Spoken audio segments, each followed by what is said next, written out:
of Community Development for hiring rates for the Code Enforcement Case Specialist job series. The code enforcement case specialist series, those are basically the positions that handling the process of municipal code violations. Basically, in effect, they get the case together when a code inspector finds violations of municipal code. They basically prepare the case for adjudication. This work is somewhat similar to what our non-exempt analysts do, and we are recommending hiring rates in effect that puts parity with the analyst series. And it's basically the first level that would be 14 steps. That would be basically a that's basically a 15% increase. We have the code enforcement case specialist would be 17.5%. The case specialist 3 would be 10%, and the case supervisor would be 15%. All of these positions are non-exempt except for the case supervisor, which is exempt because of its administrative role. But the staff did the research and that's in line, the increases would to be competitive in market rate, correct? This line basically puts it on parity of the analyst series. The market rate, because of basically how we set minimum qualifications, based upon our qualifications, we think that is a fair value in the New Orleans market. Okay, thank you, Robert. Commissioners, do we have a motion? Motion to approve. I have a motion to approve. Do I have a second? I have a second. All in favor, please say aye. Aye. Motion carries. Thank you, Commissioners. Item number 4D is a request from the Chief Administrative Office for an amendment to the special rate of pay for police retention. Essentially, these amendments basically do two things. The first thing that it does, right now, basically retention pay is due at the time that it's basically been earned. But because processes at this particular time or manual, it puts an undue burden on the departments as well as our own department, since we basically verify and effect pay activities. This change would allow retention payments to be paid on a quarterly basis. And I just want to mention in effect that everybody who was eligible for retention paid on March 11th of this year has been paid their retention pay. So we'll be playing catch up in the next several weeks. The second thing it did is that the present manifestation of retention pay, a special rate of pay, required that you be on board to receive the payment. And that is being removed because once a person meets that threshold, they will be paid. They're just going to get paid at the end of the quarter. Again, it's because it's an administrative adjustment because it's being done manually right now. The payroll system does not have the capacity to automate it. The city is moving to a newer version of our current payroll system next year. And the hope is that in the future, it will be able to be automated. And if that happens at that time, we'll go ahead and ask you guys to move it back to where it is on the day a person's eligible. But until such time as it is, because it's a manual process, we are asking that we just pay it out every quarter to everybody who reaches the eligibility during that quarter. Efficiency is always a good practice. So I appreciate you guys looking into that. Commissioners, do we have any questions at this time or do we have a motion? Move to approve. Okay, I have a motion. Do I have a second? All in favor, please say aye. Aye. Okay, motion carries. Thank you, Commissioners. Item number 4E is a request from the New Orleans Public Library for an exception to Rule 4, Section 2.7, extraordinary qualifications pay due to an administrative error. So the extraordinary qualifications pay rule does require that an employee who a department exercises this ability, that it's paid at the time of appointment.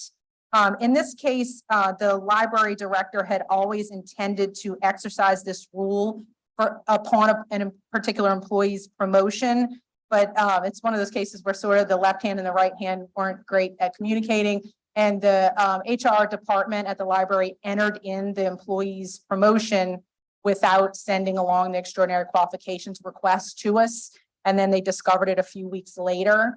And so it's technically not compliant with the rule because the person was already appointed. But we do have documentation from the library director where it was her intention to seek it at the time of appointment all along. It just did not happen as they had anticipated. Commissioners, do we have any questions or do we have a motion? We have a motion to approve. Do I have a second? Second. I have a second. All in favor, please say aye. Aye. Aye, motion carries. Item number 5A under recruitment and selection matters is the approval of examination announcements 10-847 to 10-876. And commissioners, I do want to point out that on this list, we closed and reopened Police Recruit Academy and Lateral Police Officer. And that is because we were finally able to move forward with a remote testing option for police recruit applicants and lateral police officer applicants. And as part of that new option, we did move to a different test that's offered by a vendor nationwide. People who are interested in applying for police recruit can now either come to our office and take the test for free, or they can take it via a virtual option where they take it at home for a convenience fee of $55. Or they can go to one of the national test centers in major cities throughout the country and take it at that test center for $55. So it expands the options for out-of-town applicants to go and sit for testing either at their own home or at a local test center, while preserving the ability to come and take it here for free as well. So we had to open it and repost it because it's a different test. So That's great news. So we're expanding our reach for people to sit and take for the test. So Correct. Okay, wow.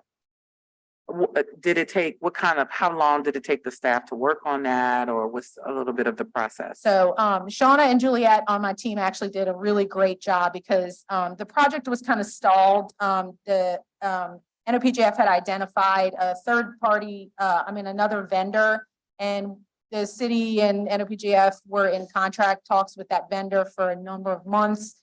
That didn't work out. They pivoted to a different vendor.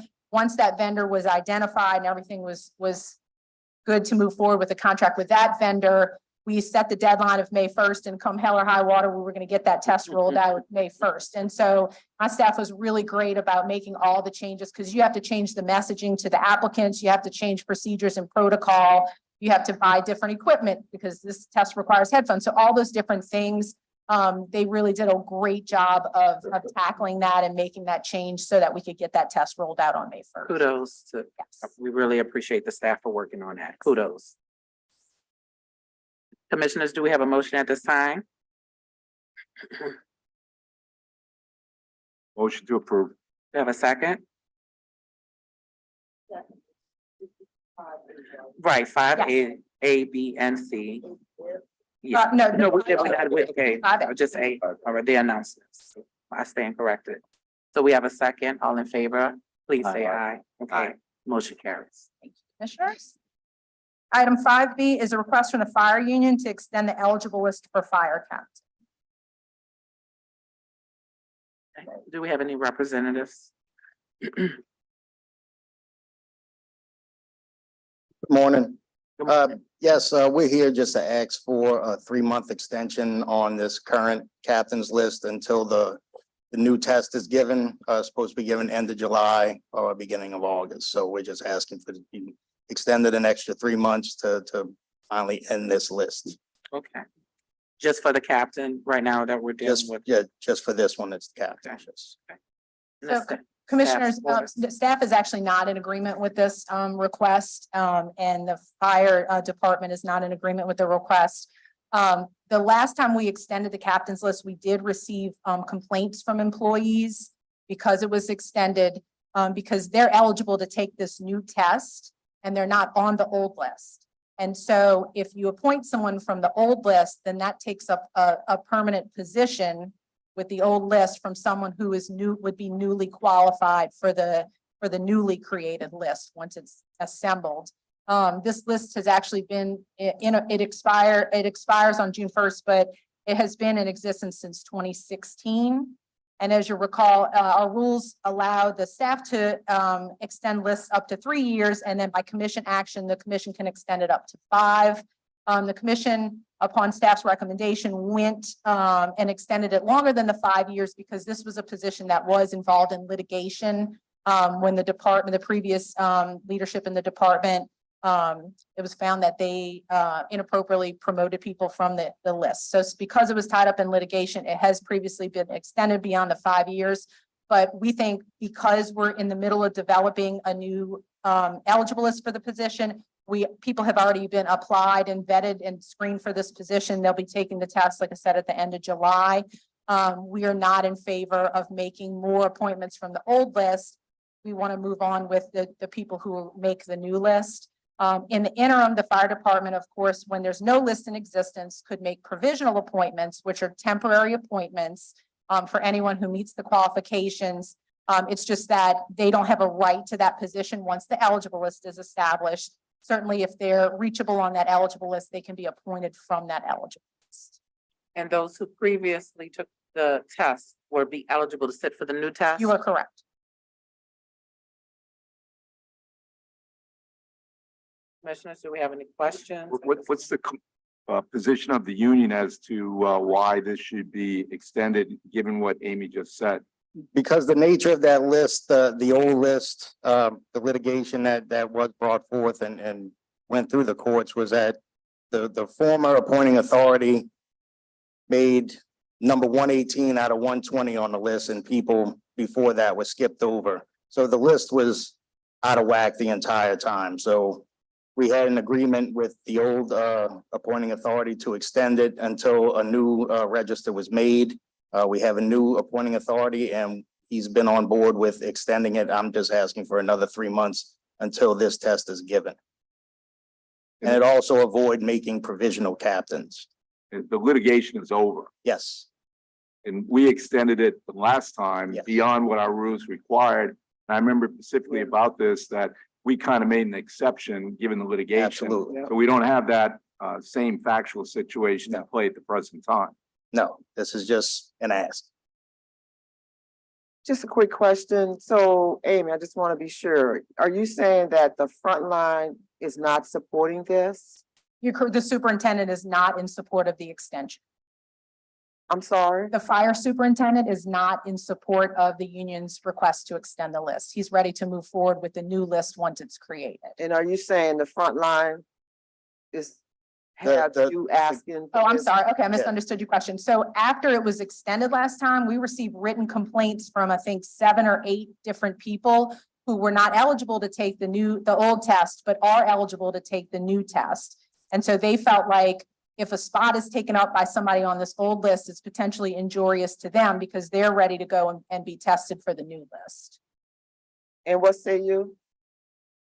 I understand that, that sentiment, but if you have an active list that's open and a spot becomes available, you have a qualified person who's already passed the test, ready to go into that spot. That's 5 years. Thank I you. think our preference would be for everybody to Yeah. compete for those spots, newly eligible people and people who are formerly eligible, so that they all are assessed together. And then the most meritorious person is promoted into that position. Let me state my position. I remember this came up and we went above and beyond because of the I agree. litigation. And I think that I remember I may have been one that asked, and because I'm really, as a lawyer, kind of stick to the rules, and we Right. made an exception. But I'm not inclined at this point to go any further because it creates a bad precedent. And we, by doing what we did before, which was favorable to the union, there were particular complaints. So I think at this point in time, we've gone above and beyond, and I would not be in favor at this point, a further extension. Understandable. So I move that the request be denied. So I have a motion to deny. Do we have a second? A second. Okay, I have a motion. Do we have any objections or abstentions? All in favor, please say aye. Aye. Motion carries. Thank you, commissioners. Item number 5B I'm sorry, 5C is a request from the fire union to extend the eligible list for fire deputy chief. So again, this is a similar ask. It's an ask to extend it beyond the 5 years. This list did reach 5 years and expire on March 31st. The fire deputy chief is in our testing rotation for next year, and we will be creating a new eligible list for that position next year. And until such time as an eligible list is created, the department will be allowed to grant provisionals for any vacancies that do arise. So commissioners, do we have a motion or any comments or questions? I think the same rationale applies to this, but Okay. Hello. sorry. Hi. My name's Henry Bieber. I've been on the job for 32 years now. I got on 1991, March 10th. I took the deputy's test and I came before y'all a year ago to extend it once. The reason why is when I took the test, I was number 6 on it. Out of 14 applicants on the list, I was number 6. All were made. I was skipped. The last one that was made was last year, right before it expired. I won't put his name out there, but he was made. He was the last one on the list. And I was number 6. And I was skipped. I don't know why I was skipped. The many hats I wear, whenever the deputy's chief is off on leave, I'm the number 1 guy they put up in that chair. I'm on the 508, I'm on the West Bank. I'm the lead chief on the West Bank. I run all the firehouses, make sure everything gets done. On the 2nd platoon, I'm the incident management oversight manager. I make sure all the incidents get done. I wasn't prepared to talk, but hurricane season, I'm in charge of convention center. I'm the divisional supervisor of the convention center for the fire department.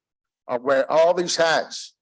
Why would he want to let this list expire when I'm doing all the jobs of this? Am I not qualified to become deputy? I was number 6 on the list. Everybody was qualified. So I'm asking, I think for the captain's test and the deputy's test, I believe that we need to revisit as a commission on when you have established a list and it's running, it doesn't expire until civil service gets another list going. Because if they got another list, we don't mind taking a test. Give a test, but establish another list. Don't make provisionals. I'm still on here and I'm not doing the job. And I'm not complaining, but I'm complaining if you don't extend it. I'm on the list. I'm doing all these jobs. If he doesn't want me, tell me to stop doing all these jobs. And I'll just be a regular fire chief. And I just come to work and go home. You know, so I just don't think it's fair that you're gonna expire this list when I'm still on it. Let's give another test. I'll take another test to prove myself once again, but let's do it. But don't expire the list. That's all thank you. So to be clear, nobody's on the list because it expired March 31st.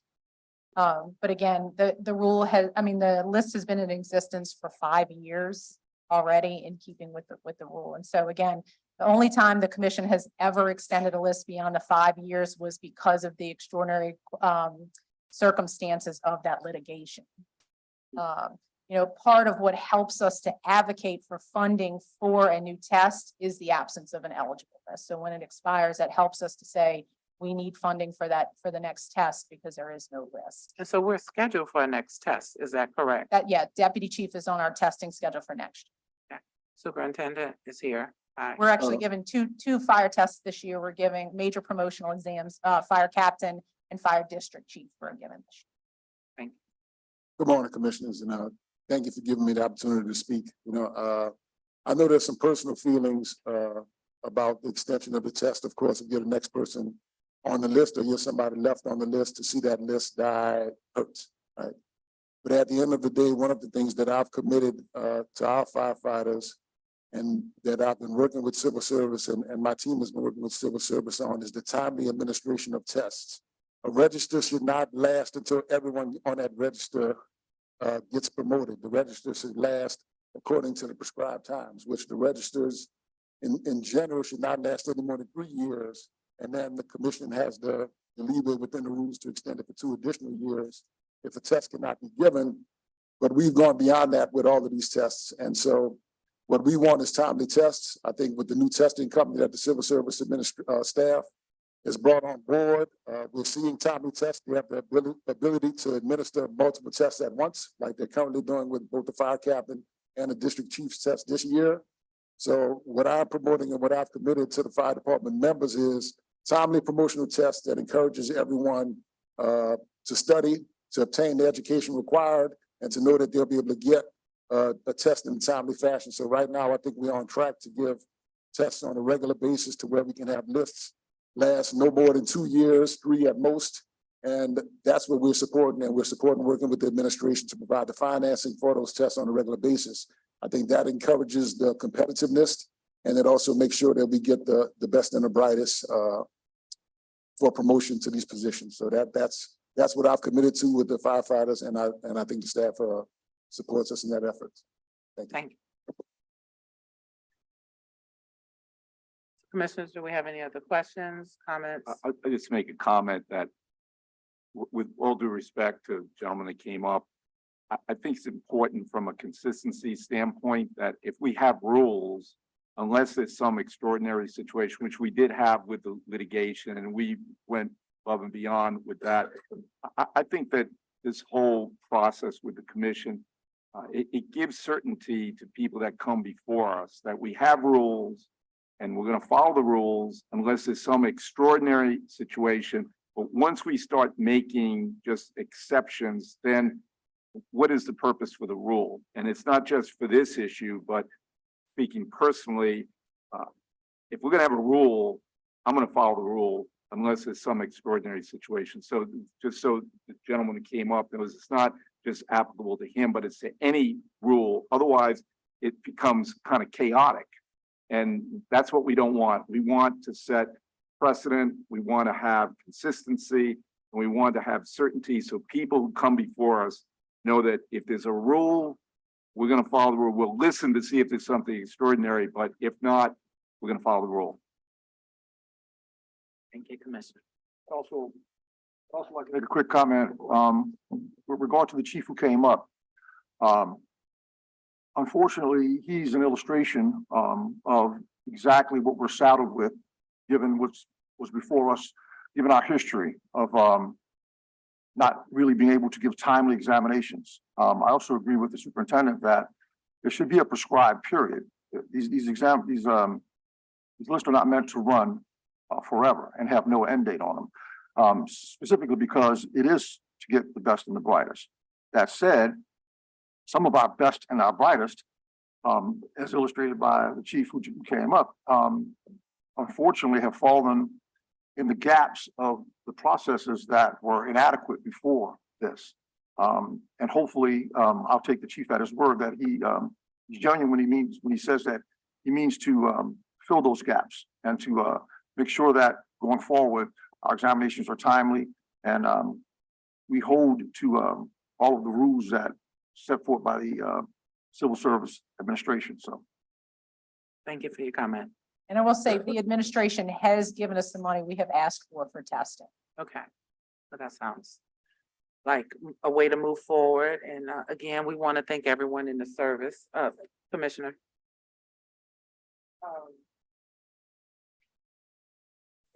We can't hear you. I'm sorry. Testing. My question is the process for testing for police and firemen.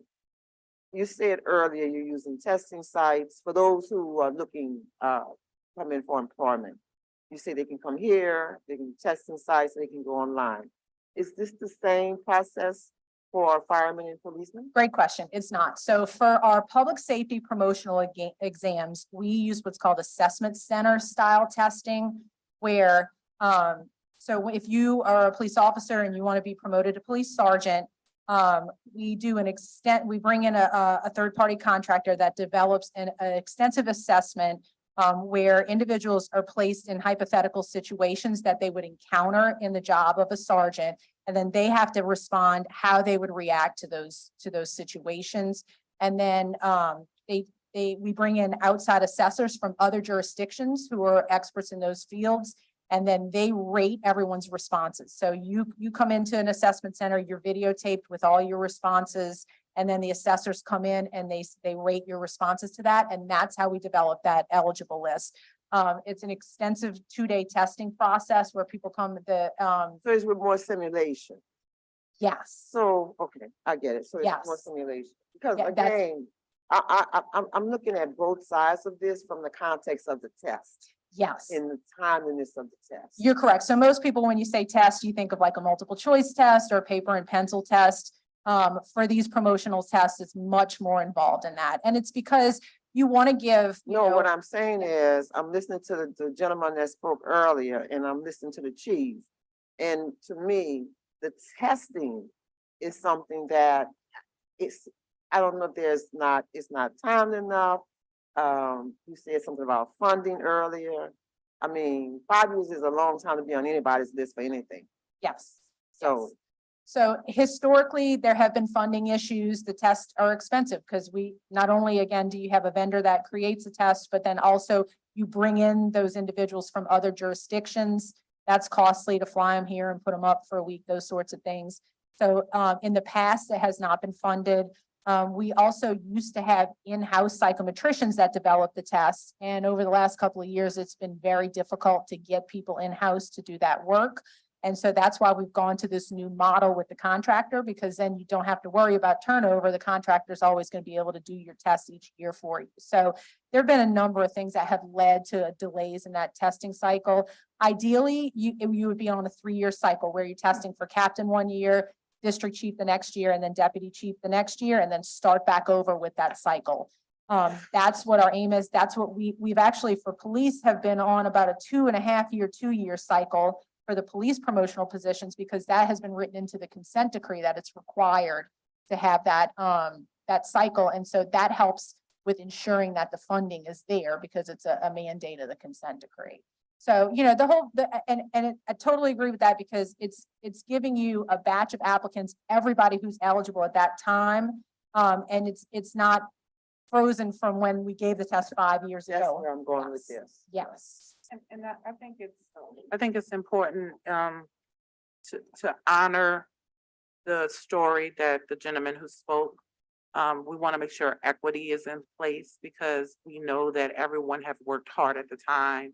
And unfortunately, like you said, there's these nuances, but I also am taking Chief by his word that he's activating his commitment to doing things in decency and order and transparency, so that if we have tests available, then equity is established and everyone has an opportunity. Because if you work hard, you should be able to, you know, reach those trajectories that you're working hard and operating in. So I'm hoping that these things are going to eliminate the issues that stood before us, and tests are going to be timely. Yeah, and ever since the chief was appointed, he's been advocating for testing for his people, so.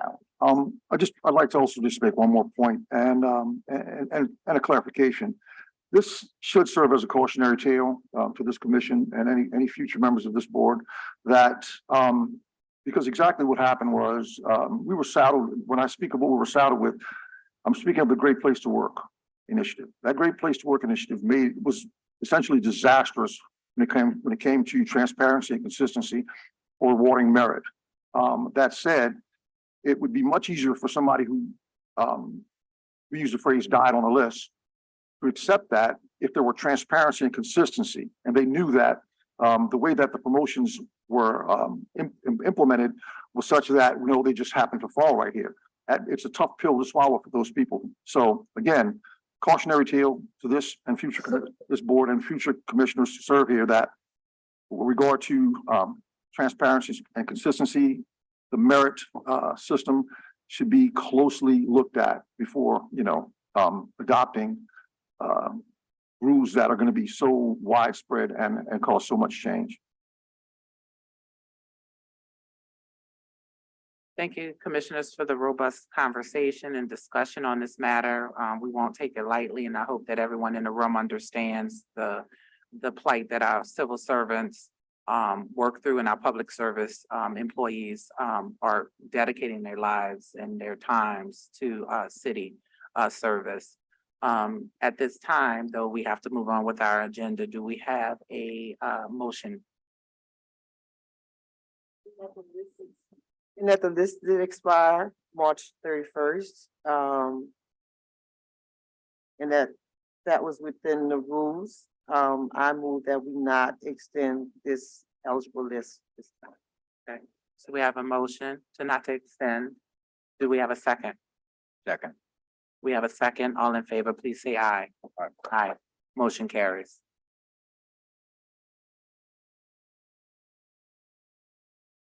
Thank you, commissioners. Item number 6 is a request from the fire union to address the commission regarding the fire department's sick leave policy.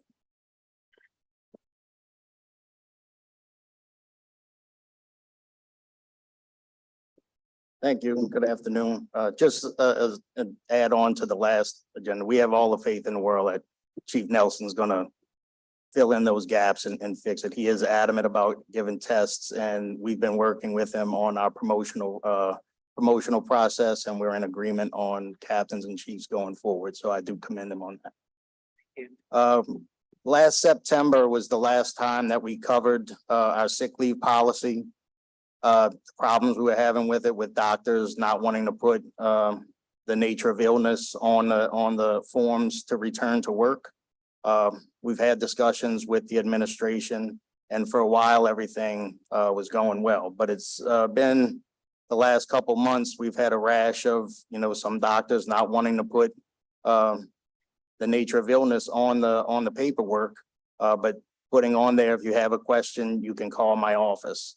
The return to work form is basically the doctor releasing you, saying that you're fit for duty. I've gone through some things, the ADA, we had one guy that had ADA compliant issue, and they wanted to send him home and not accept his sick leave and virtually suspend him until he had a sick leave with his illness on it.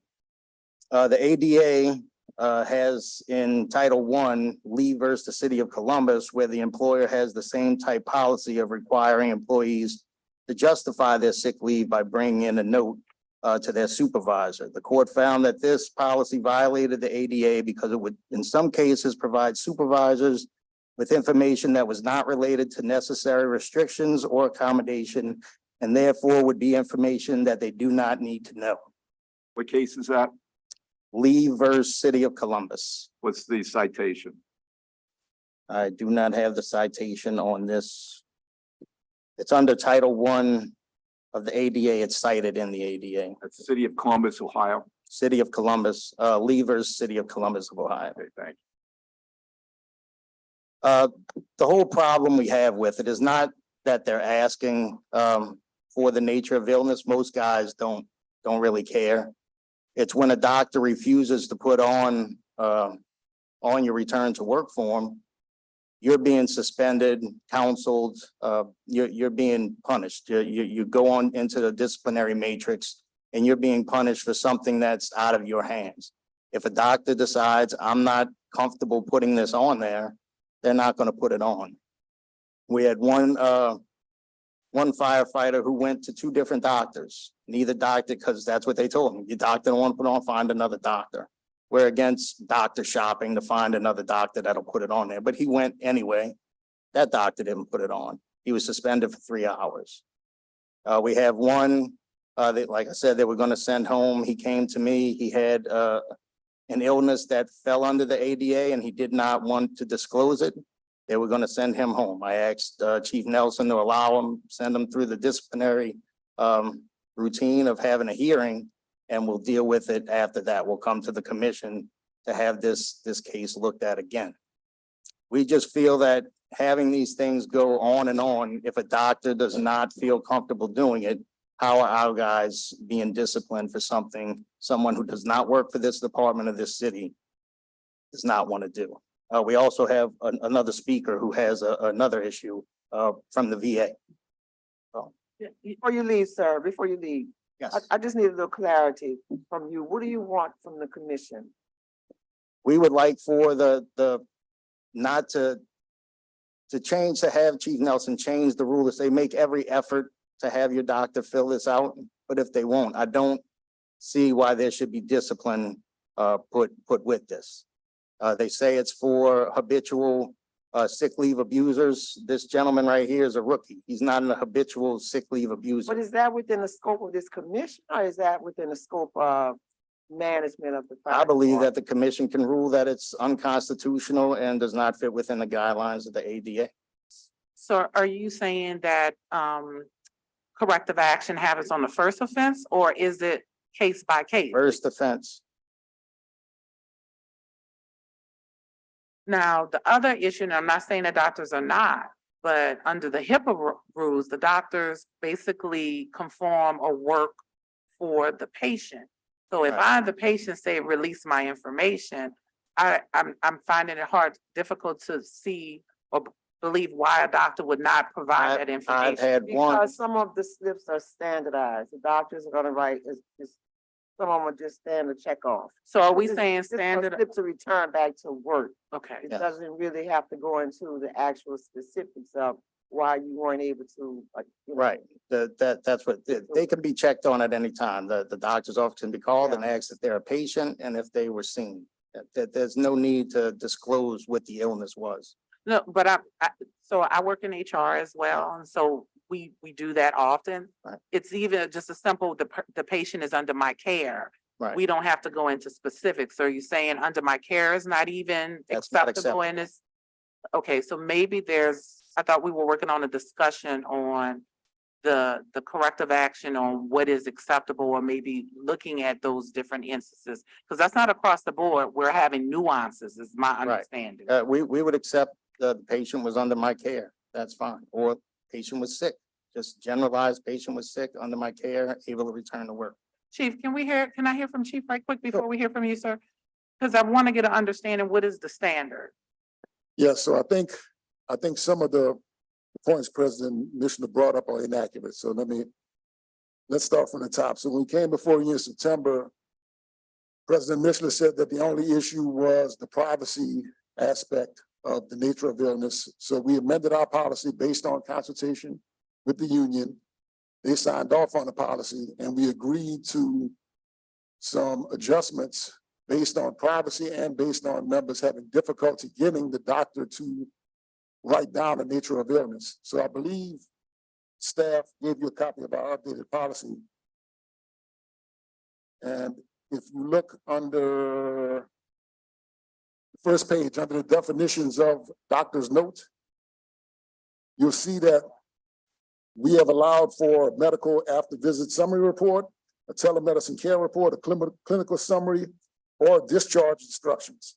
And actually, it's not in your packet, but we have an example of discharge instructions that was brought to us by the union while we were having this conversation, where the doctor clearly says what the patient was treated for and what the diagnosis is, or what the treatment is.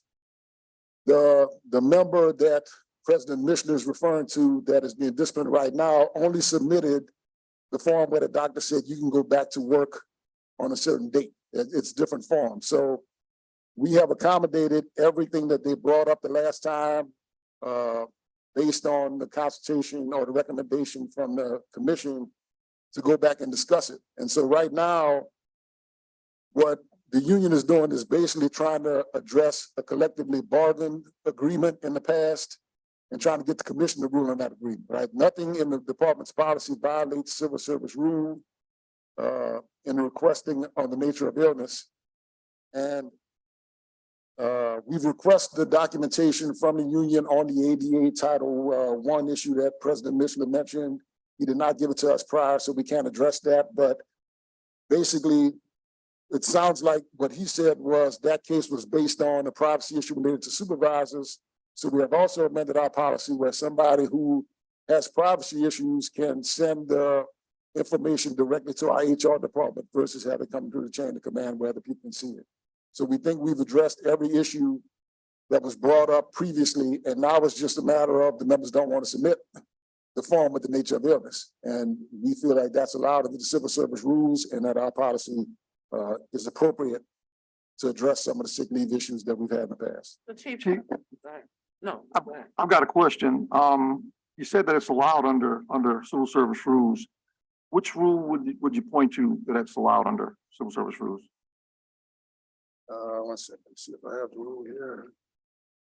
And so further to that point, I guess where I'm going with this is, and this is an administrative decision, but if it is allowed under the rules, does that necessarily make it wise to require that in every single instance as a general rule? In other words, because you do have a rule under your rules under general 5.0 rule 5.2.1. If the department has reason to believe that an employee is abusing sick leave or falsifying illness, injury, the department may initiate an investigation which could lead to disciplinary action. And the point I'm making with that is that if you do suspect that there is abuse, then you have an avenue to investigate that abuse and make that determination.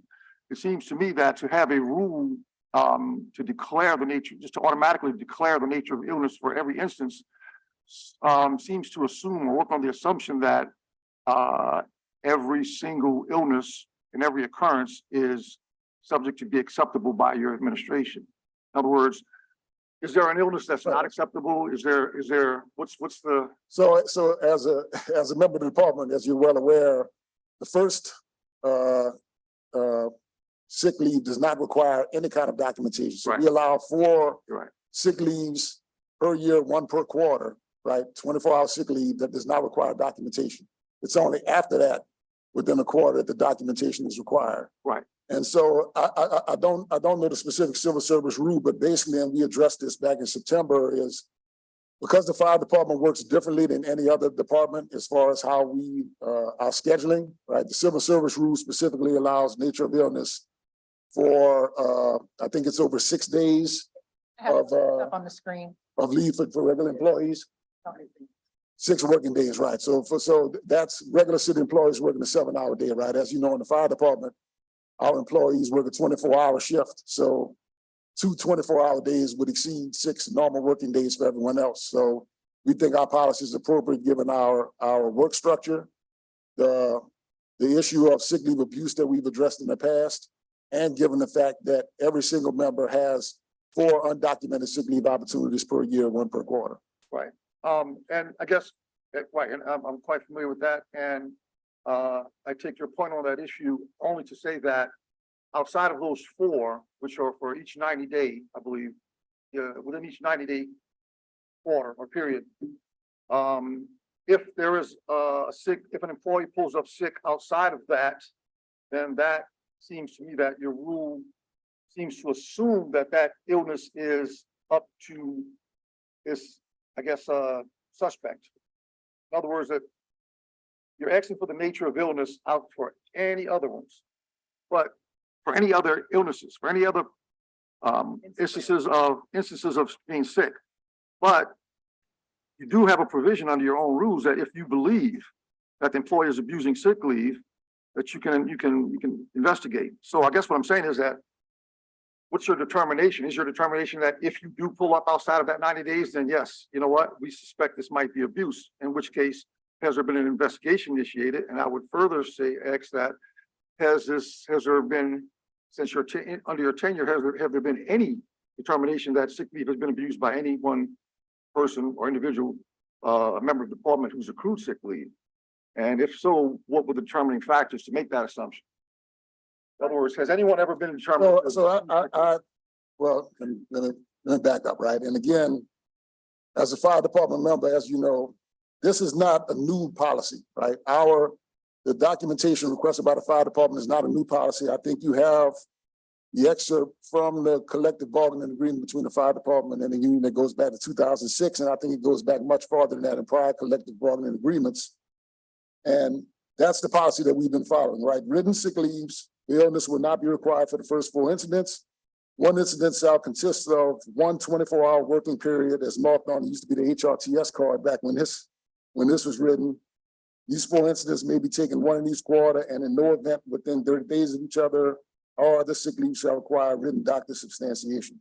So this is not new. As I said, I think that this is about trying to get the Civil Service Commission to address something that should be addressed through collective bargaining. The process that we use is a long-established process to limit sick leave abuse, and we think it's appropriate. I have a question for the union representative. I'm trying to understand what we're dealing with here. I'm looking at, are you challenging the ADM rule itself? In other words, you're saying we should just basically rewrite the rule? Or are you saying that in particular situations, there's been problems with the doctor not providing the information that's requested? So what are we dealing with here? Are you challenging the whole thing, or just No, saying I'm we got a challenging problem with that. application? It's just a problem with application. If having it tied to a disciplinary action, if a doctor does not want to fill that out. And to Ms. Richardson, when you said that you, under HIPAA laws, if you voluntarily release that information, we had one doctor that asked him, he said, look, my employer makes us do this, and he asked him, so you're saying that you don't want to do it, but they're forcing you to do it. He said, yes, I don't want them to know, but they're forcing me to. He's like, well, I'm not filling it out. So the problem's with the doctor. Right. It's not with the policy. It being tied to discipline. If a doctor refuses to put your nature of illness, the doctor doesn't work for the city, the doctor doesn't work for the fire department. If he refuses and you return to work, you're disciplined because of something that a third party would not All do. right, so chief, in that situation, if the firefighter goes to a doctor, if the fire union's not challenging the rule as written, and the doctor refuses to provide the information, what does the fire department do in that situation?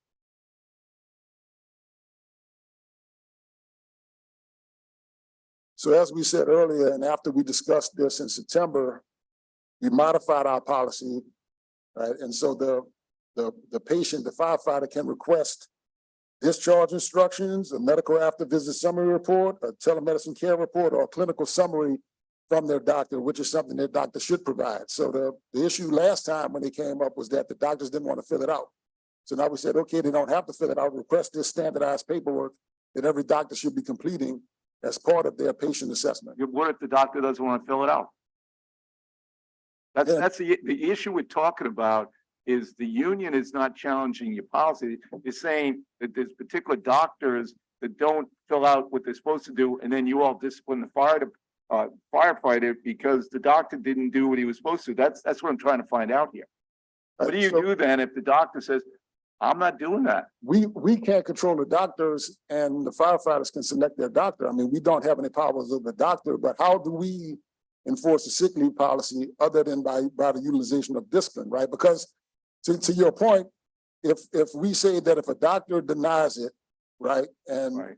we're saying that they should go to another doctor, they should get that established before they go to that doctor and say, here's the paperwork I'm gonna need that's required by my job before you treat me. And if the doctor says, I'm not submitting that, then they should find another doctor to treat them, right? I mean, we don't have control over the doctors. We can only say what our policy is, but we've amended our policy to allow these additional forms of documentation that the union themselves said they were okay with back in September. They're okay. For the doctor They're to provide okay it. with it. It's just the doctor is posing a problem. So if the doctor says, I'm not going to fill that out, you're saying that the firefighter, before he gets treated by the doctor, he said, I got to go shop for another doctor.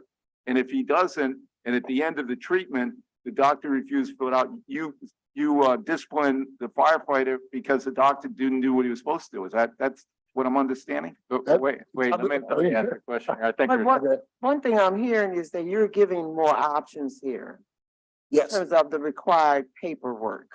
yes. Because nowadays, you can go in a portal, you have insight into your own medical documents. You're not at the mercy of anyone to give you medical documents. But nonetheless, even if you go in urgent care, you're going to leave out with some type of information, a piece of paper. And are you saying that's what you'd like? Yes, the doctor has to prescribe treatment, right? The doctor has to tell you what to do based on what his assessment was of whatever your complaint of illness was. And so we've amended our policy based So on you our you discussion don't with the just need union. that return allow to those work. You're documents. saying you don't just need that return to work slip here. You can use this slip. This is my discharge instructions. You're correct, You'll take that. correct.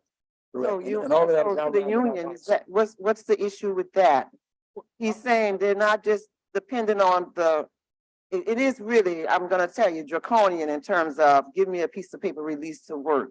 There are so many ways now that you can show evidence that you've been under somebody's treatment for whatever reason. Well, that's not the problem. Bringing in a return to work form showing that you were seen by a doctor, it has a doctor's signature, doctor's number, everything. You were seen by that doctor. That should be the extent of it. That should be all you need. You're fit to return to duty. How did we get so extensive in the requirements in the first place? I was just gonna say, because a normal employment process, and I can't change union negotiations, is here's my doctor's form. And if I have any other question as an employer, I can reach out and say, hey, just want to verify this person is seen. How did we get to the point where we're listing actual what the person is being treated for? I haven't seen that in an employment setting, and that may be different with firefighters. What it is what did with the adoption of the acceptance of the additional forms is based on the civil service rule regarding nature of illness, right? Or what the civil service rule describes the nature of illness. The nature of illness has been the standard that the fire department has used, in addition to that the city uses in general when there's suspicion of sick leave abuse, or as in the rule for the in the civil service rule for general employees when they go beyond a certain amount of time or a certain amount of days off of work. So I appreciate that, but why isn't that the nature of illness, the request when the abuse has occurred, not just during the regular process? So if you're saying I have 4 times to come in within a quarter, here's my doctor's note. Now, if I'm on request number 8 and I've been calling out, then of course it is the appointed authorities purview to say this, we need the nature because we have seen that you have excessive call outs or absenteeism. I mean, because you do have that rule. So why don't apply that at that point? Because it's causing problems as we're managing just regular day-to-day illness for whatever reason.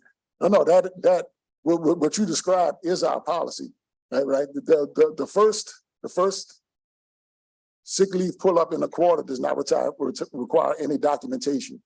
It's after that, if they pull up sick again in the quarter, that they have to provide the nature of illness.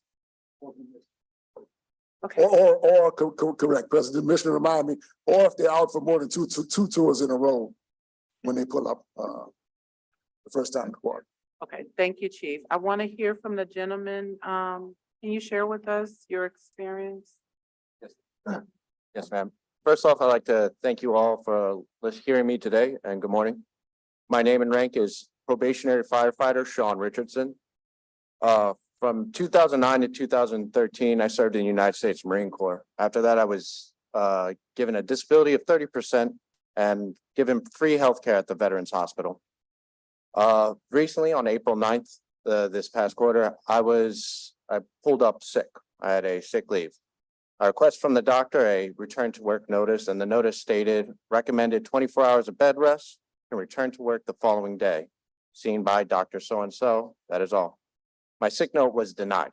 I was then informed immediately to go return to the hospital in that moment and go get a better one.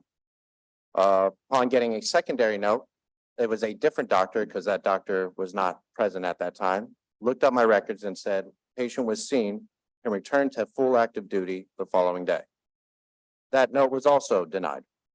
Upon the 3rd time of returning, I saw my first doctor, and that doctor said, under no circumstance, I'm going to be putting your ailment on there. So he left his personal cell phone number, his office number, and the director of the hospital's number on there, along with attaching the 12 exception rules for HIPAA and what allows them to disclose information. Upon handing that one in, I was also then told it is denied. So I was informed that until I find an appropriate note, that I am to be sent home. At that time, someone talked to me and told me of a doctor telecommunications services that I tell them what I want on the note and they'll do it for $10. So I told them I have a headache. I need to come back to work today. So without seeing me, without checking my vitals, without reviewing my medical history from the Veterans Hospital, they wrote me a note saying he had a migraine and he can return to work today. That they accepted. I'm only here to show what a probationary firefighter must go through. I was also informed because I am a probationary firefighter, I don't have that privilege of my first time, no questions asked. I must be scrutinized for the next year until I've made firefighter. And that is that's only my account of dealing with the current rule. And I believe what I'm understanding is we're just looking for if a doctor does not desire until there's suspicion of fraud, you should accept the doctor's note as is. But as I stated before, this is above my pay grade. I'm only here to tell you my account. This speaks exactly what my concern is. I mean, I don't see how we can justly penalize the firefighter because the doctor doesn't want to do something. And I don't think we can just have the firefighter just go to another doctor. I mean, that creates abuse in and of itself. If a person's hurt and goes to a doctor, you're assuming the doctor's going to fill out what you need, but at the end of the process, the doctor says, I'm not filling out because of HIPAA. And then the firefighter gets suspended, disciplined. I mean, I don't see how that's fair. And also to add on, my first discharge from it, my particular discharge papers did not have nature of illness. It stated dehydration and bed rest and my vital signs, not why I was there, not what I was diagnosed with, just purely my vitals and what the doctor recommended at home.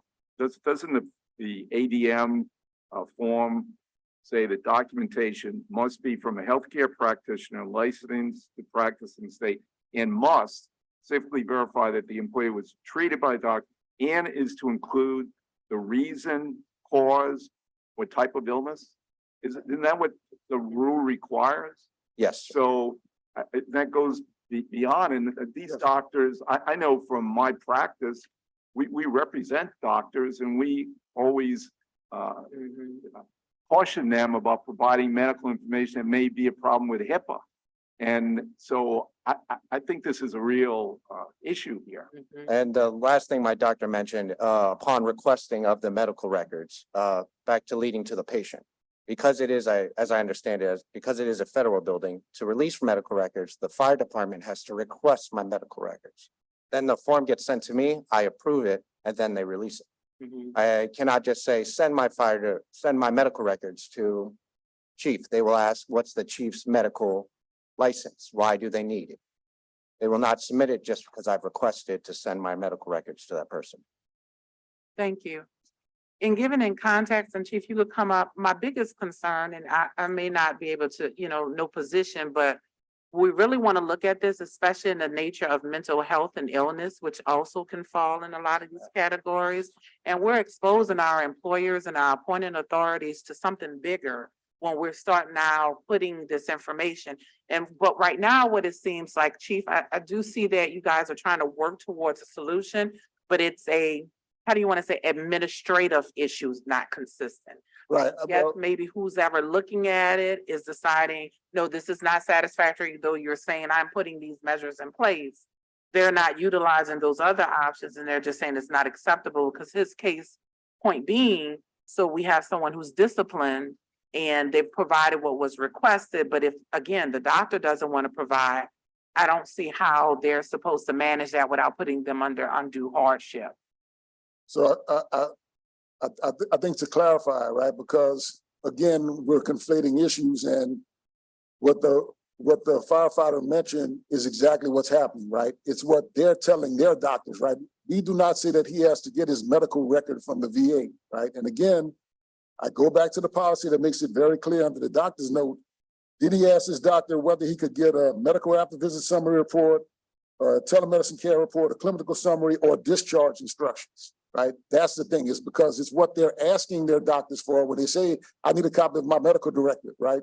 My medical record, or I need you to fill out a detailed nature of illness, that they're getting pushback from the doctors, which is why we listed these other type of things that are acceptable that the union brought to us to say all doctors do these, so these, if they can get these, so will you accept them? And we said yes, and now they're saying that they can't get those, but when you talk to them, they're not asking for these specific items. They're asking for nature of illness or a copy of the medical report or other things that we don't want. Right? All we want is a general after report from the doctor saying that. Right? I'm not sure that we have the most updated copy of the ADM. No, we do. He verified that the copy that they're looking at is. Okay, making sure. And what he's reading from is up on the screen on 4.3. And Chief, what I brought up before, which is under 4.3, can you address the part that says, and is to include the reason, cause, or type of illness? Are you saying that you don't require that anymore? This is under 4.3, doctor's note. Yes, so that's the nature of illness, right? So you are requiring that the doctor include the reason, cause, or type of illness on the form? For the second sick leave pull-up, 24 hour above, or for a sick leave pull-up that goes beyond 2 tours, yes, they must submit the nature of the illness. And as listed under that, these are the type of documents that we will accept in lieu of a doctor writing out nature of illness. So that only comes into play on a second situation? Correct. So the second and a quarter, or if it's more than 1 tour.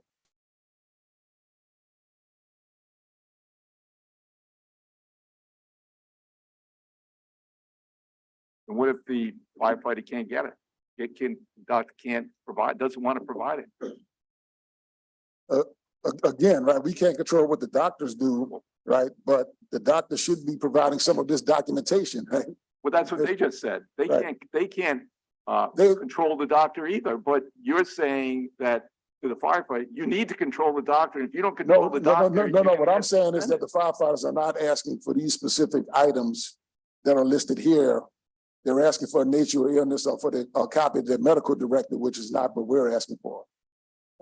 So Chief and President Mishra, you guys talked about this. Do you have another suggestion, a medium? Because I think the issue fundamentally for me as a commissioner is, and to include reason, cause, and type of illness.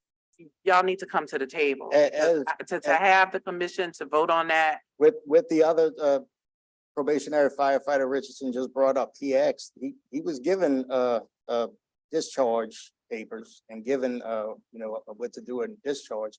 It just stated that he was dehydrated or bed rest. There was no, that wasn't acceptable. And Chief, I also may recommend that you have a conversation with legal counsel as well, because for me as an employer, again, that's setting, I believe it's problematic with mental health and illness on the rise or being more prominent now within the That's what workplace. falls under the ADA exceptions, and what I brought up in Lee versus the city of Columbia was a mental health issue. And with that being an exception, if you go in and say it's an exception for mental health and certain diseases like AIDS or communicable diseases that are looked at as a pariah after that. So if I go in and state that I have an ADA exception, now you're basically saying, well, you got one of these things now. So it's not really helping that situation. My concern is not so much ADA, but discriminatory, Well, that's what the ADA did. It stops the And discriminatory so act. just, I think that and I understand the protocol. I don't want to dismiss the protocol. I just feel like there needs to be further discussion. To that note, Madam Chair, I'm sorry, Council, please. Can I just say that, I do want to note that your counsel is advising you that the commission does have jurisdiction over this sick leave policy under Article 10, Section 10 of the Louisiana Constitution, because it's part of the firefighters' working conditions. Also, under Title 33, is it, I wonder how that comports with the guarantee that firefighters have 52 weeks of sick leave guaranteed. Now, I know that hasn't been adopted, but it's still under that title. So that's a whole different route. My whole point is that I think if it's appropriate that at this time, we need to take this under advisement, because we do. Wait, it's not under advisement. It would be, we would defer. Okay. Thank you, Mark. We would defer this to the next meeting because I'd like to review this Lee versus City of Columbus case. I'd like to have Christie review this, and I think that you all can, what the issue is, what the concerns that have been expressed, and I think that you all reasonable people can try to figure out what you can do about this, and maybe we can continue this discussion in June. But so I'm going to make a motion that we defer this to the June meeting. I'm gonna second that. And just so I'm clear, what I understand from the commissioners is that really there are two issues. Commissioner Richardson, you're concerned about inquiring about the nature of the illness. And Commissioner Sarpernot, you're concerned about asking the doctor to opine about the nature of the illness. I'm concerned about when the doctor says he's not gonna do it, and then the firefighter gets penalized because the doctor refuses to do it, and I don't want the firefighter to feel like he has to shop to get a doctor who's gonna do this. The treatment should be most important, not shopping to get the documentation. Right, and I've got a comment too. The chief said that they had adjusted the policy so that these other four things would satisfy the doctors or the return to work form, or whatever it was. The return to work form. So these other four things would satisfy the requirements for that, right? So Correct. specifically, are doctors refusing to provide medical after visit summary reports, telemedicine care reports, clinical summaries, or discharge instructions? Are they also refusing to provide It- those? Depends on the doctor, where you go. If you go into a telehealth or if you go into your own personal doctor, my doctor just tells me, do this, take 2 aspirin, do this. It's not, it's different for each doctor. Yeah, well, I mean, the question is, if they're refusing to provide these four things, that's another story. If they're not refusing to provide these, if they're not asking for these things, that's two different situations. Right. So, Right. I think that's Chief's argument. That's Chief's Right, right. argument. Yeah. Because I do hear with some of the doctors asking, are you comfortable with giving me this? And the firefighter may be saying no, and the doctor said, well, I'm not gonna do it. So I think that's Chief's argument.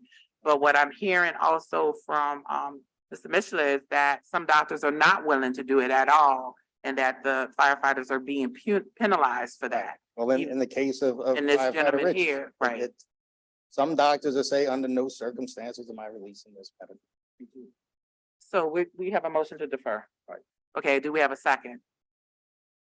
So we have a motion and a second. All in favor, please Aye. say aye. Aye. We will defer. Please continue to. Can I, work. can I make one more comment? Yes, you may, So Chief. just to clarify, right, like President Mitchell just said, it's not releasing it, it's giving the patient their personal documentation on their assessment that we're talking about, right? And so as your point, it all depends on what the firefighter tells them. And also, as we discussed for the next meeting, I think Commission Council needs to review the definition of nature of illness for the clarification, because nature of illness is in the civil service rules. And that's what our policy is kind of based on that nature of illness and how we capture that.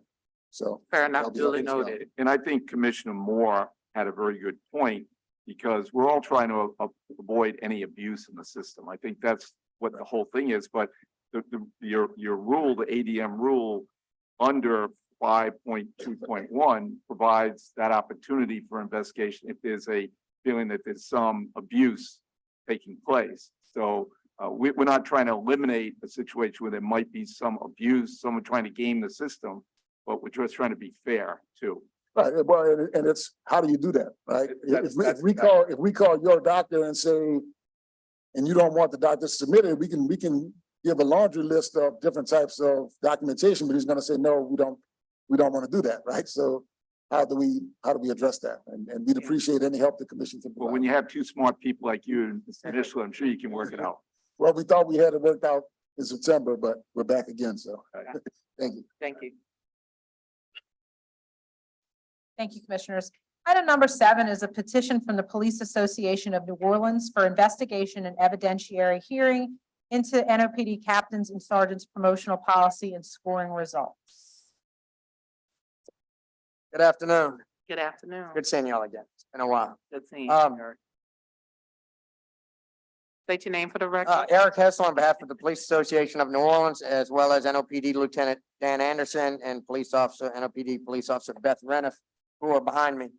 In August of 2020, well, back in 2014, as this commission knows, the city adopted a Great Place to Work initiative, which dramatically changed the manner and method in which the city of New Orleans would go forward in doing promotions of classified employees.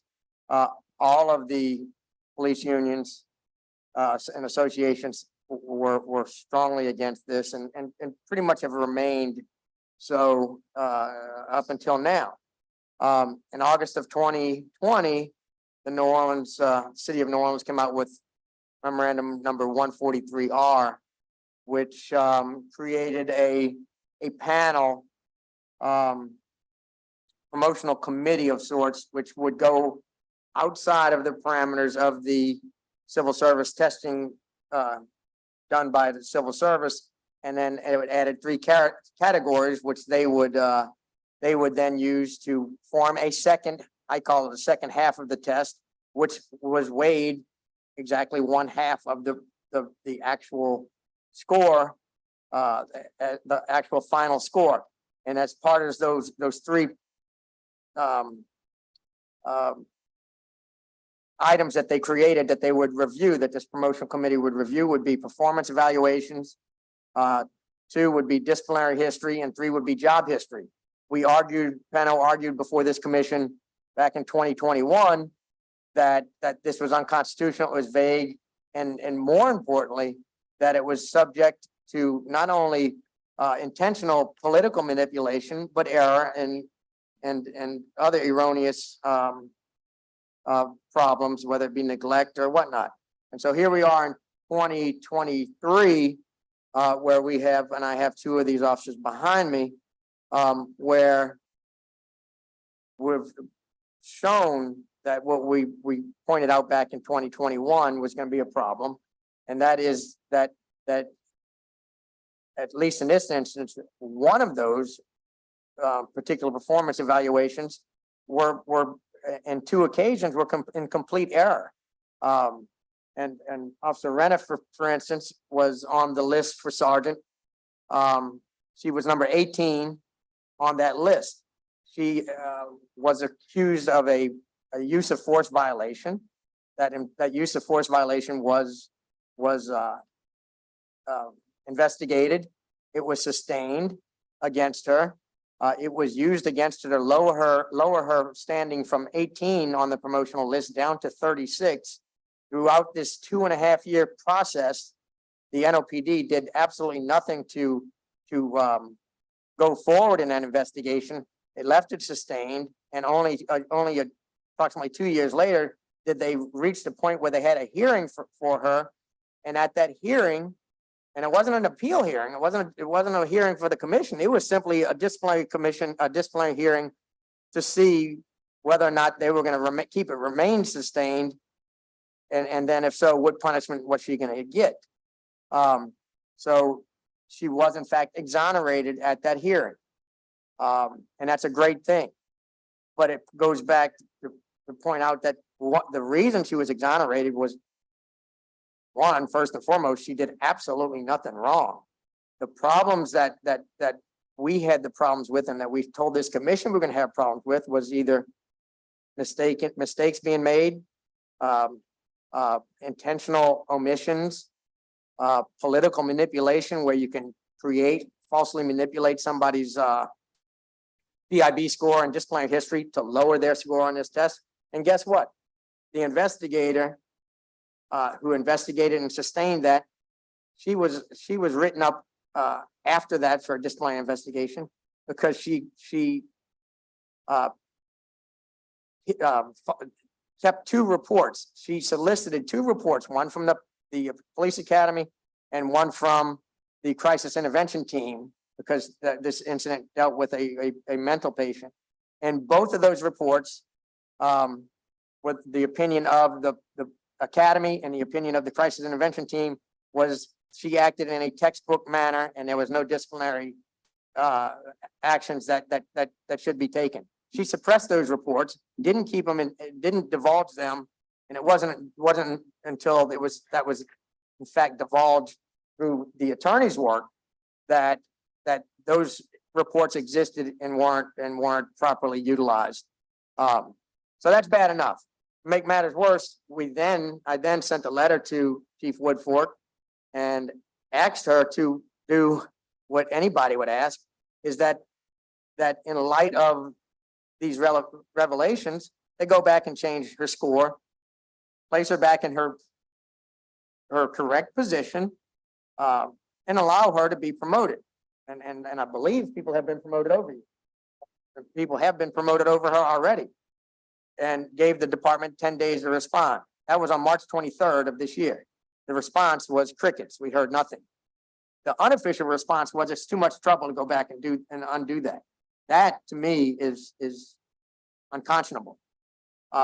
Lieutenant Dan Anderson, he's got decades on the job, took the captain's test, scored where he was number 2080 on the captain's test. However, he had a disciplinary history, which brought him down to a 32.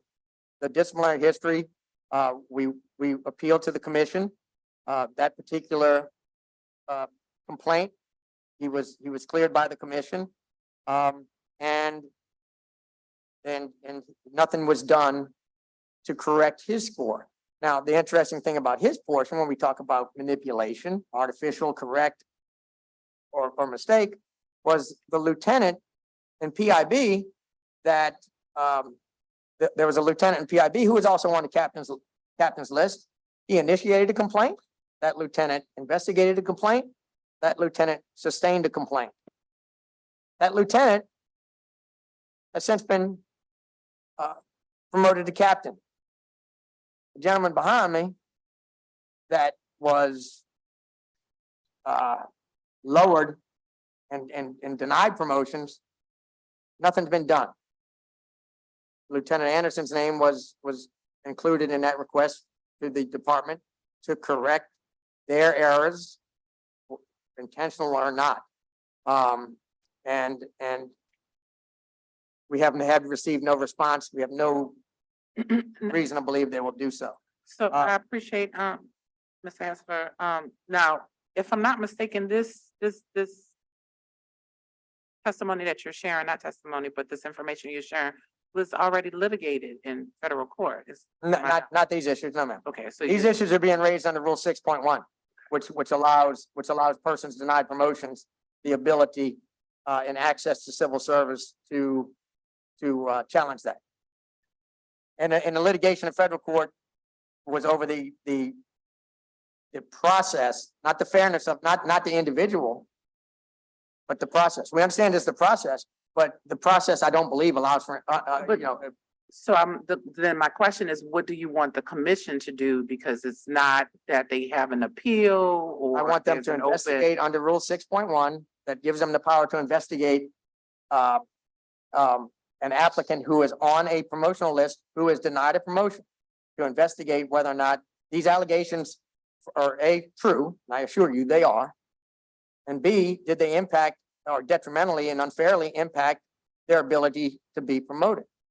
Okay, so the Rule 6, Section 6.1 has a procedure where it goes to the personnel director first. And it also has a time limit, I think it's 90 days.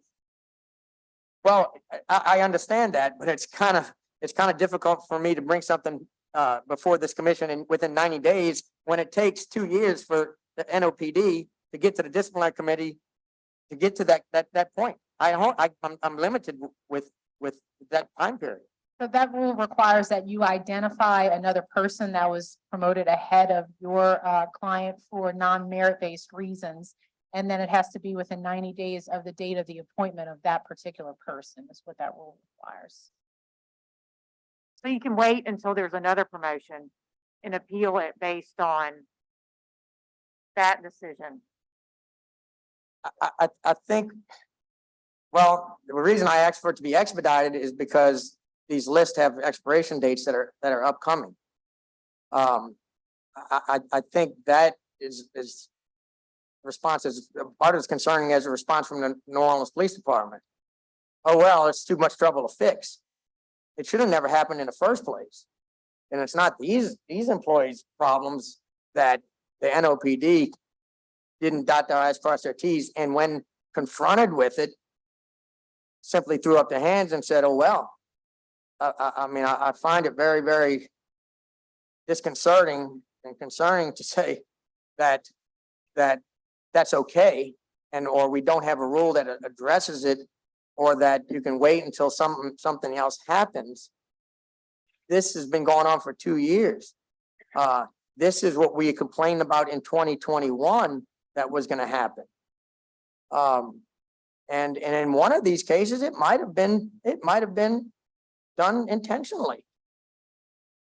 And for it not to be addressed or not to be a concern of this commission, and I think 6.1 does allow, the spirit of 6.1, if not the wording itself, does allow for such a hearing, not only into the process, but into these individual affected classified employees. I guess the question is if we have a rule and it has the provisions of the rule been followed. I made a statement earlier, and I'm all in favor of fairness, et cetera, but has the rule that we have been followed? That's my first question. If the rule's been followed, then, you know, we can proceed forward. But if the rule hasn't been followed, then we're kind of jumping ahead. So where are we with that? Well, I also believe that there's, I think the charter allows for anybody to petition this commission for an investigation to a hearing of unfair work condition processes or procedures.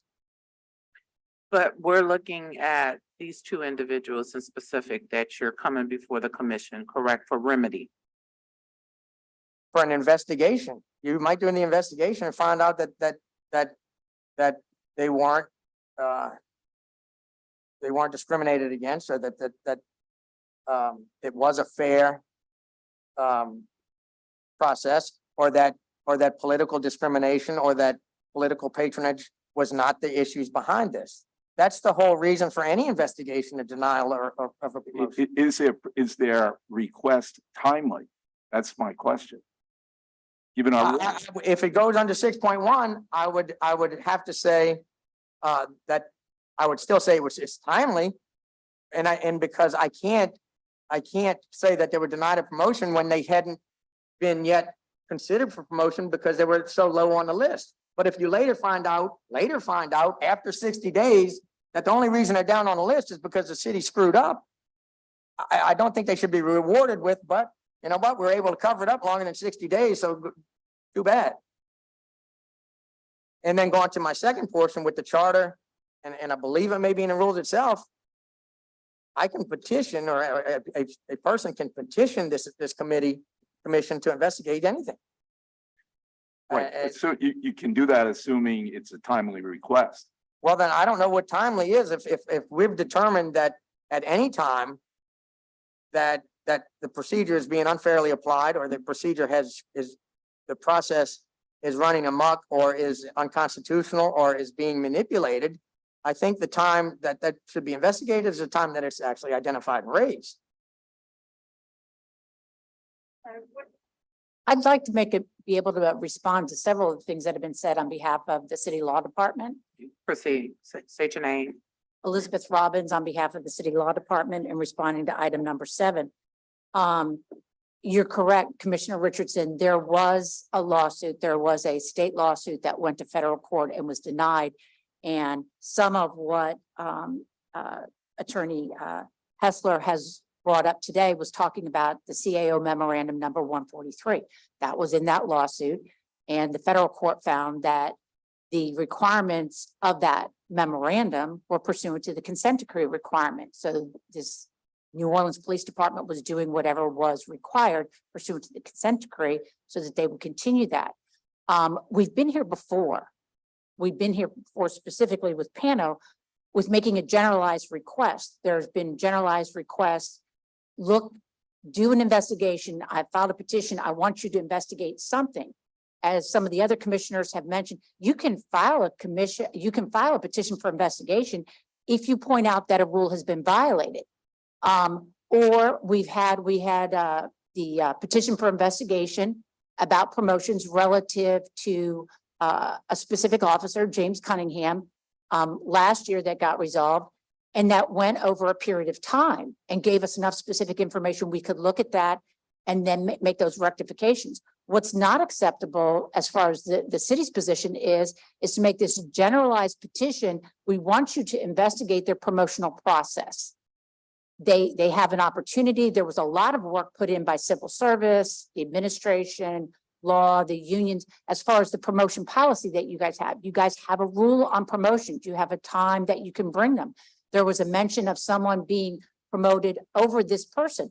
That would have been an opportunity, as you said, to bring something to the personnel director to say, I think, I want to challenge this person's promotion based on where I was in line and what has happened. So there's no problem with a petition to investigate. We would welcome that because we want to do what's the right thing. And if there's been an error, it's worth correcting for everybody's, it's everybody's best interest to do that. But what we see that you're being presented with here is just a very undefined, vague request that you investigate the promotional process for, in this case, captains and sergeants. And that's not what I understand is appropriate underneath the rules. Identify a specific person's promotional complaint in the time delays that are in the rule. If you have a problem with the rule, if you think the rule doesn't allow for that, then address that with the commission and ask for a modification to the rule. But it sounds like from what I've heard this morning, as far as subsequent promotions of people over this individual, that there have been times that this could have been addressed in compliance with the promotional rule that the civil service rules as currently written. And so our objection is, just if you're not focused going in, then what's the investigation going to determine? So they're asking you to investigate an entire process, not a specific person, not a specific promotion, and there's rules. So if there's a feeling that the rule, as far as the time delays, which are in the rule, weren't there originally, but are there now, if that's a problem, then petition the commission for a modification to the rule. But don't just ask for a blanket petition to investigate an entire process of promotions. And if I may, this did go to federal court. She affirmed the process. Never did she say that the process is affirmed and you can apply it however you wish, fairly, unfairly, or whatever. We're not debating about the process. We're debating about all the mistakes that were made in the process. Did I mention some of the things that I mentioned were going to be caused and that we were going to face in the future during the federal thing? Absolutely. Why? Because I knew we were going to meet them and we were going to see them. Have we seen them? Absolutely. We're not saying that the process has not been approved by the judge, but if she's going to approve this kind of process, then we may as well just walk along and just get rid of the test. The second thing, as she said, is now she's saying, I was just chastised for bringing 2 individuals, and now she's saying we're asking for the whole process. No, I think that you're going to have to look at the process, and when you look at these 2 individuals, I would ask you to do so, and I think that's part of it. But the thing that matters are these two officers behind me. The fact that they took the test and the fact that they were lowered on the test, artificially lowered, wrongfully lowered, erroneously lowered, not for any of their parts, not for anything that they did wrong, for what the department did wrong. Thank you. And if I may say one more thing, that the timeliness, I did mention to Lieutenant Anderson, that gentleman wasn't promoted over him. It was because he was, this was all done before the list came out, but they were both vying for the same position at the time that investigation was initiated. I want to mention, I don't think anything would preclude you from appealing under Rule 6.1 to the personnel director and seeking like a discovery rule to the prescriptive period. I don't know what the commission or the personnel director would do about that, but what I hear you saying is that you couldn't have discovered that it wasn't a merit-based promotion until past is it 60 or 90? However many days you have to appeal a promotion. Is that what you're saying as to one of the, As to one of them, for sure, yes. and so you could put that in a Rule 6, Section 6.1 request to the personnel director and say that you seek an exception based on, and that you were unable to discover that you had an appeal. And I understand, I certainly understand, and I will consider that. And I think that's, however, I think that in this situation, once again, I do ask that this committee would investigate the manner and method, not whether it's constitutional or not whether it's allowable or not, but the manner and method in which the police department applies it, and B, the methods that they use when doing so. This 143R was never approved by this commission. It was never brought to y'all for approval. And to let them get away with this one time, and everybody just says, well, But the federal judge said we didn't have to prove this. And I so- understand that. and that's, I, I'm telling you, I'm not going against what Judge Susie Morgan said. So, but I think that Christie has pointed out to you the process. And I think that this is something that you can go forward with, and then we can go from there. And I think then we can consider where we are after that. But so I Yes. think you've been given a roadmap as to how to proceed, but we're not gonna do it. We can't do it today. I'm not understanding that. And I'm not asking you, I know you're not gonna go against the judge, nor am I, I'm not arguing that. But I just think it needs to be applied fairly, and I think this commission Right. needs to keep their eye on this promotional system. Thank you. Do you also have a comment card for Mr. Theodore Alpa, representing the Fraternal Order? Okay. You want- And let me just say that we're not saying we're not gonna look at it. I We're understand. just saying we want to make sure that the right procedure is followed, that we have a rule, we want to make sure it goes through the right, and then we can deal with it accordingly. We're not ruling on the merits. Yes, I understand that. Yeah, okay. Good afternoon, Ted Alpa on behalf of the Fraternal Order of Police. I've just been asked to read a short statement from the FOP. We can't comment on the specific allegations with regard to this particular officers. We just got the petition yesterday. But with regard to the promotional process, it has long been the position of the Fraternal Order of Police that the current CEO's promotion board system is obviously objective, is manned by major staff members who are not necessarily schooled in the process of judging candidates for promotion, and replace the objective civil service testing protocol created by professional psychometricians. And also the extent that any relief would involve demotion of anybody that's already been promoted, we would oppose that as well. Thank you. Okay, thank you. Okay.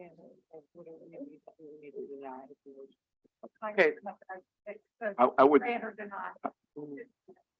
what's that? Go ahead. Either need to grant or deny the request for investigation. Or we can defer. You left. He left. So do we have a motion on the floor of Commissioner? I would make the motion that we defer it at this point, and we'll see where we are in the process the next meeting. That way, the record, we haven't just denied it, given what we've discussed and the fact that I think we've indicated to Mr. Hessler process he needs to follow. So I don't think it'd be appropriate at this point to deny the request. Certainly not going to grant the request, but so I would move that we defer this matter. Do we have a motion to defer? Do we have a second? Okay, I have a second. All in favor, please say aye. Aye. Aye. Okay, motion is deferred. The request is deferred. Item number 8 is a request from Alicia Brumfield to appeal the denial of longevity and change her start. Is Ms. Brumfield present? You make, and you could sit or come through here. It doesn't. Okay. See you, safe travels. Thank you.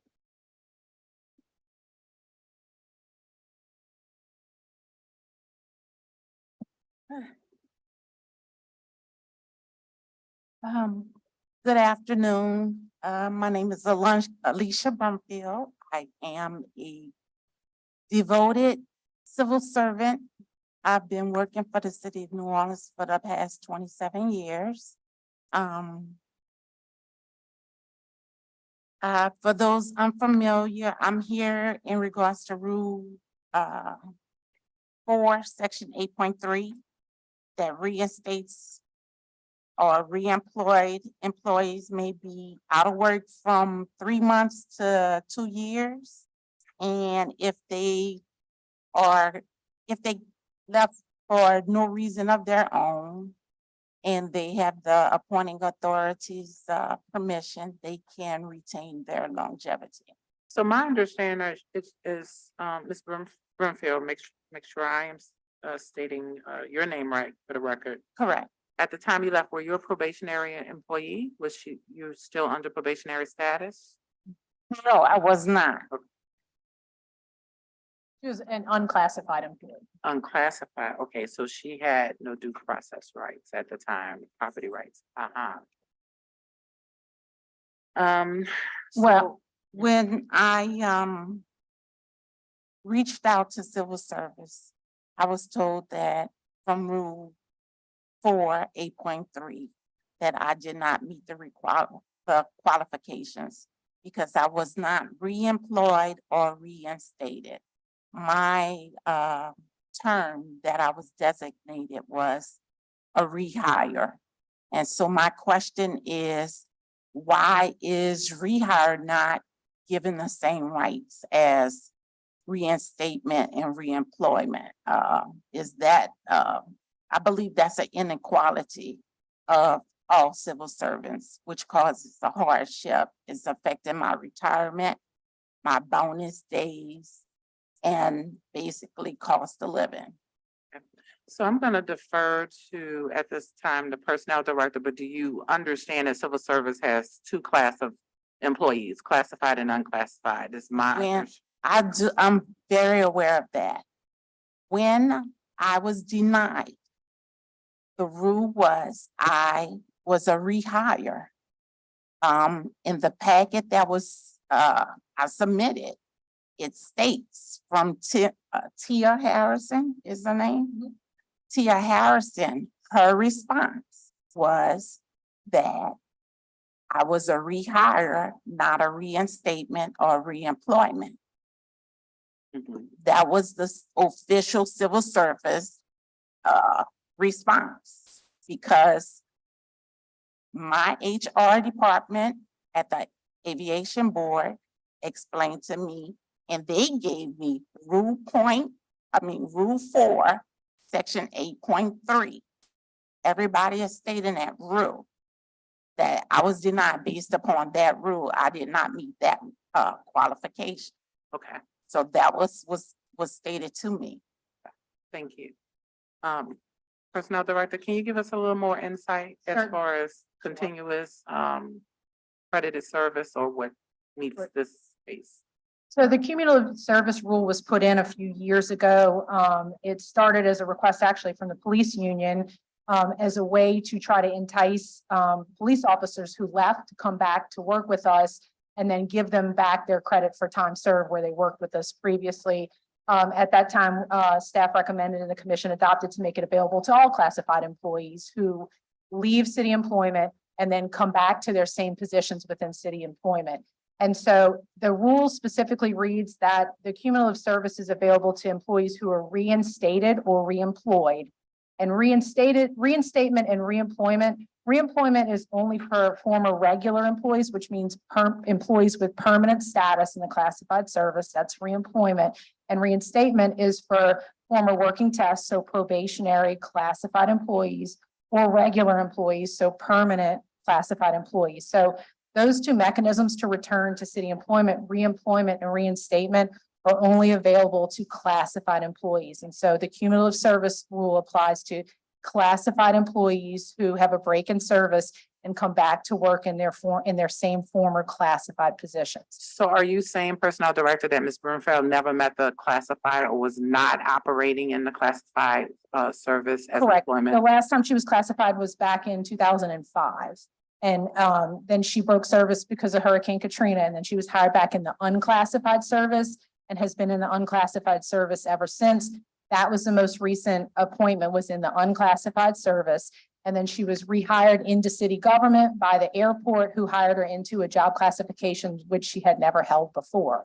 So unfortunately, under the rule, a rehire does not meet the qualifications for cumulative service. It's only reinstatements and reemployments, which again are only available to regular classified employees, not unclassified employees. So Ms. Brunfeld, do you understand what the personnel director just shared? Which is our requirement by the rules. And that's what the commission is going to make any kind of recommendation or ruling on, so on the rules.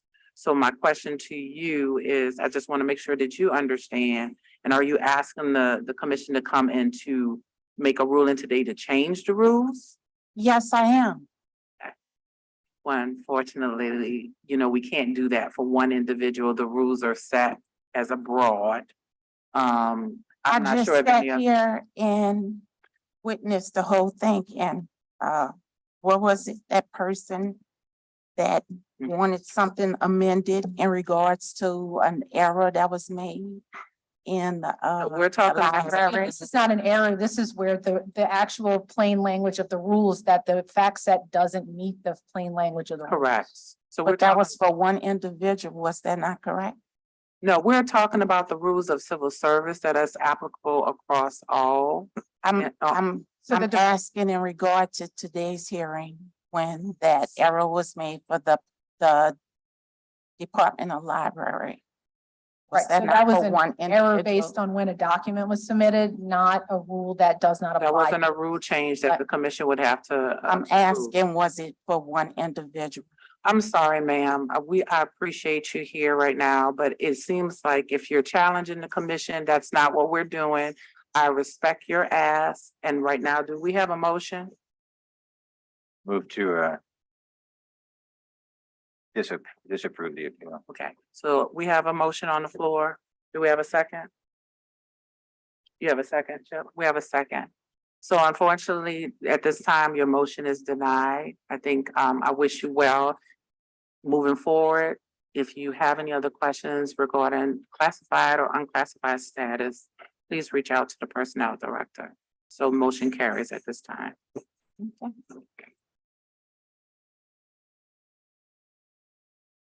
Okay, thank you, commissioners. Item number 9 is a staff report on 2022 performance evaluations.